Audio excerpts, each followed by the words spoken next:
Assalomu alaykum aziz do'stlar. Bugun men sizlarga Android telefonda Google akkaunti ahamiyatlari va uni yangi sozdать qilish, ya'ni ochishni o'rgatmoqchiman, ko'rsatmoqchiman. Men ko'p uchrataman, ko'p hollarda uchrataman. Odamlar Android telefonida Google akkauntini bilishmaydi, unga kimdir tanishi yoki kimdir ochib bergan.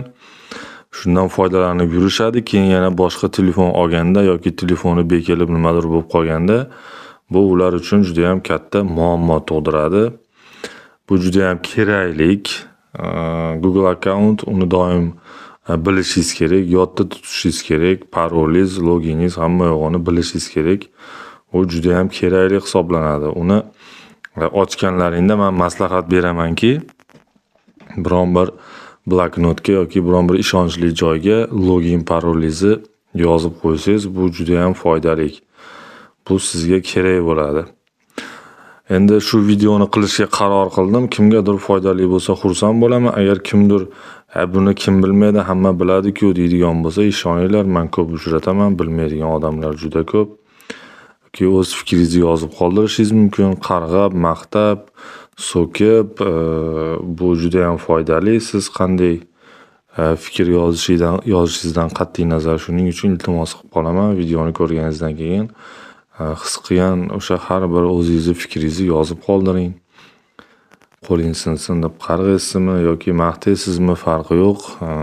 Yozib, iloji bo'lsa like bosib qo'ysangiz, yana ham xursand bo'laman.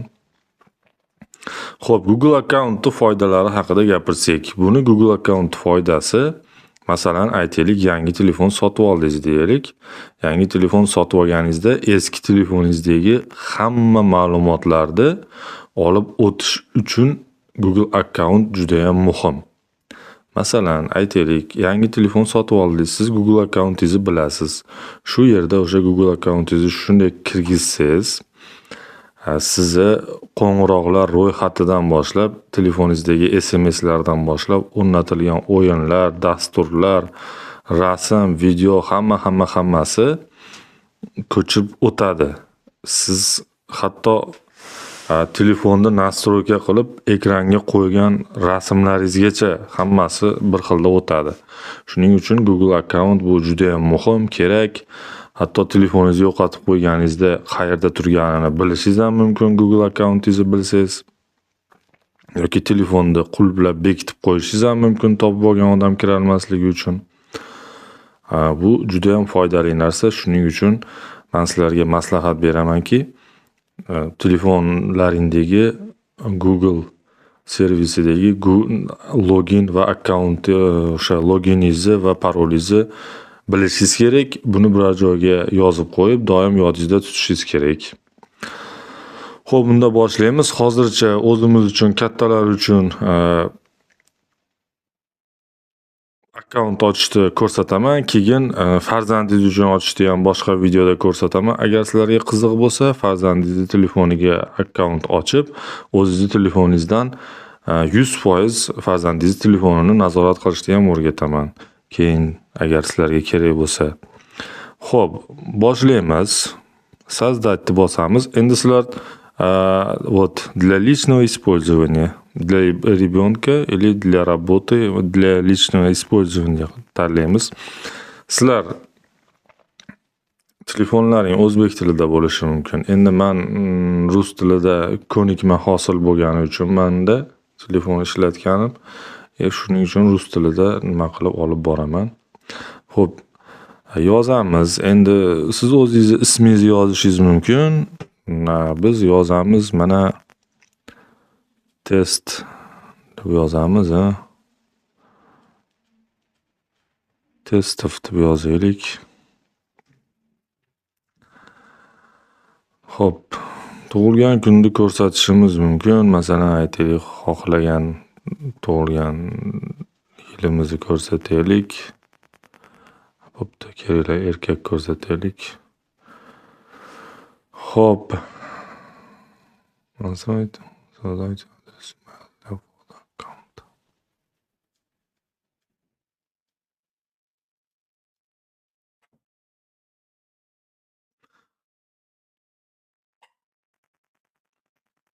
Mana men shu video uchun endi testoviy akkaunt yaratyapman.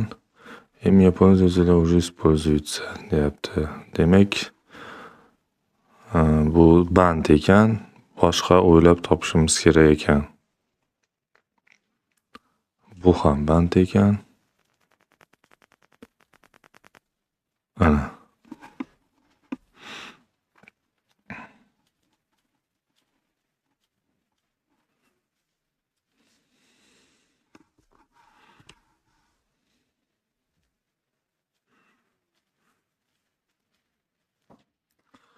Doim login yoki parollaringizni esda saqlashlaringiz kerak.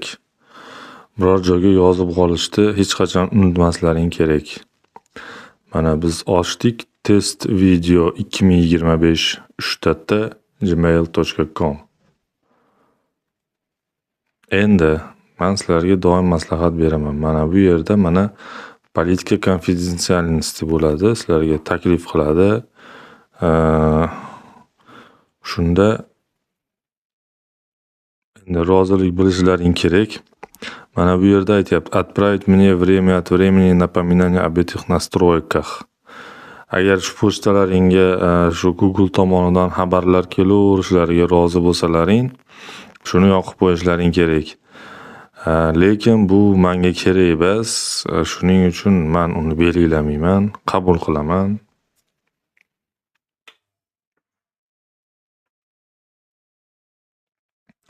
Telefon yonishini kutamiz. Men bu narsani sizlarga ko'rsatish uchun bu telefonim biroz qilgan edim. Shuning uchun yangi yonib bir yo'la hammasini ko'rsatay dedim. Mana o'sha eski qurilmangizdan hamma o'rnatilgan dasturlarni ko'chirishni xohlaysizmi deyapti.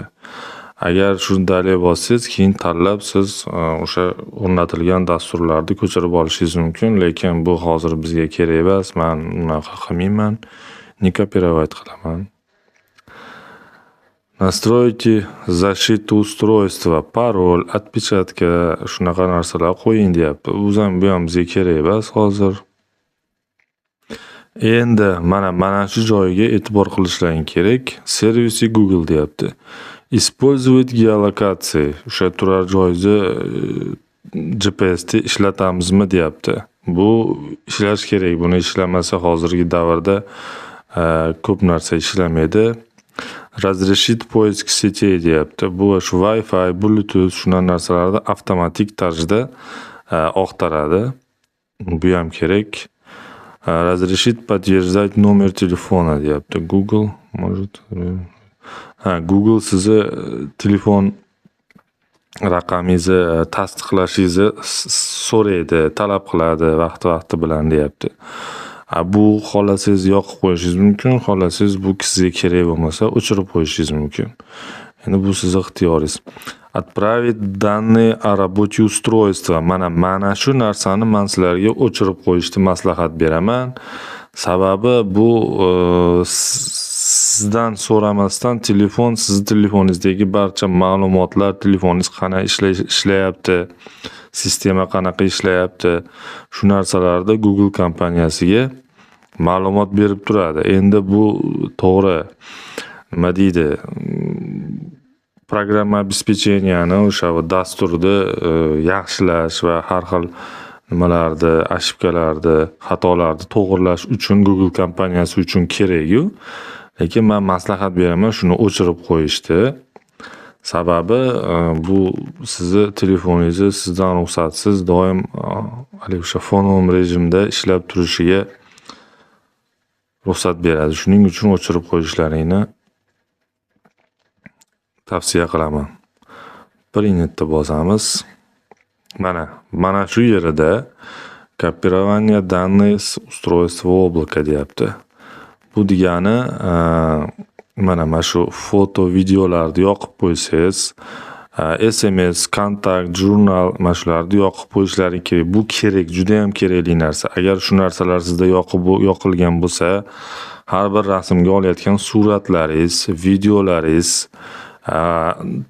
telefonni xotirasiga yozayotgan telefon raqamlaringiz, kontaktlaringiz, SMS, qo'ng'iroqlar hammasi Google bazasiga siz bir kunda bir mahal yoki endi 2 mahal o'sha nastroyka qilishingizga qarab Google bazasiga yozib boriladi. Bu juda ham foydali narsa. Siz telefoningizni yo'qotib qo'yganingizda yoki boshqa telefon olganingizda shu Google akkauntingizni kiritsangiz, o'sha ma'lumotlar, narigi telefoningizdagi ma'lumotlar yangi telefonda ham hech qanday muammolarsiz chiqadi. Shu narsa doim yoniq bo'lishi kerak. Sizlarga shuni tavsiya qilaman. Включить qilamiz. Продолжить настройку. Вы можете продолжить или выйти прямо сейчас. Мы напомним вам завершить настройку устройства позже, deyapti. Kelar, endi biza video bir yo'la bo'lsa to'liq bo'laversin, shuning uchun продолжить bosamiz. Разрешить контактам рядом делиться с вами, deyapti. Принимаю. Обращайтесь к ассистенту с помощью команды OK. Mana shu assistent endi balkim kimdir foydalanar, lekin men umuman foydalanmayman. Shuning uchun buni yoqmayman. Yoqmaslikka harakat qilaman. Пропустить bosamiz. Используйте устройство для общения с ассистентом без разблокировки экрана, deyapti. Bu narsa ham telefonda batareyasini tez ketishiga yordam beraveradigan bir nima deydi, funksiya desak bo'ladi. Shuning uchun buni ham yoqishni maslahat bermayman. Xo'p, yana birorta nima qo'shing deyapti yoki nima deydi? Buni net spasiba qilaveramiz. Qo'shimcha nimalar. Shu bilan telefonimiz tayyor desak bo'ladi. Biroz kutamiz. Endi mana доступ местоположение yana bir marta so'rayapti. Bu yoniq bo'lishi kerak. Avtomatik обновление. Bu ham yoniq turishini tavsiya qilaman. Mana отправлять данные об использовании. Mana shuni o'chirib qo'yishlaring kerak.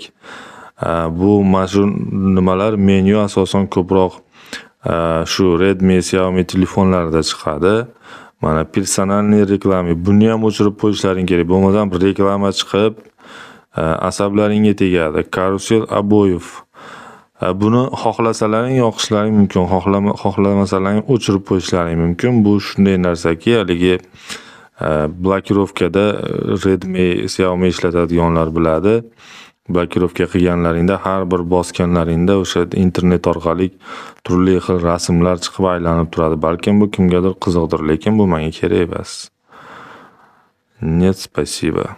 Программа улучшения качества. Mana shuni ham o'chirib qo'yishni tavsiya qilaman. Chunki bu ham o'sha sizning telefoningizni qanaqa ishlayotgani haqida kompaniyaga ma'lumotlar yuborib turadi. Bu menga kerak emas. Разрешение системного дайма. Системный дайм используется для улучшения стабильности. Для правильной работы этой службы требуется доступ к хранилищу устройства, а также разрешение на сохранение данных. Buni ham o'chirib qo'yaveraylik. Обновлять приложение автоматически. Bu yoniq turgani yaxshi. Sistema yo'q, bu kerak emas ekan menga. O'chirib qo'yishni tavsiya qilaman sizlarga. Xo'p, endi shriftni nastroyga qarab bizga shu standarti ma'qul. Klassический menyuni tanlaymiz.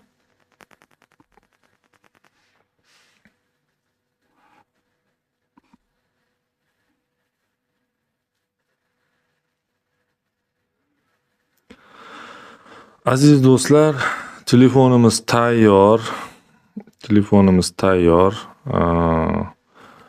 O'zlaringning fikrlaringni, bir savollaring bo'lsa, bemalol yozib qoldirishlaring mumkin. Albatta, keyin men sizlarga bu haqda ma'lumot berishga harakat qilaman. Keyingi safar agar kimga qiziq bo'lsa, shu video ostida yozib qoldirsalaring, qanday qilib farzandlaringning telefoniga Google akkaunt ochish va 100% sizning telefoningiz orqali farzandingiz telefonini nazorat qilishni o'rgataman. kimgadir qiziq bo'lsa, bu haqda yozib qoldiringlar. E'tiborlaring uchun rahmat. Like bosib, kanalga obuna bo'lishni unutmanglar.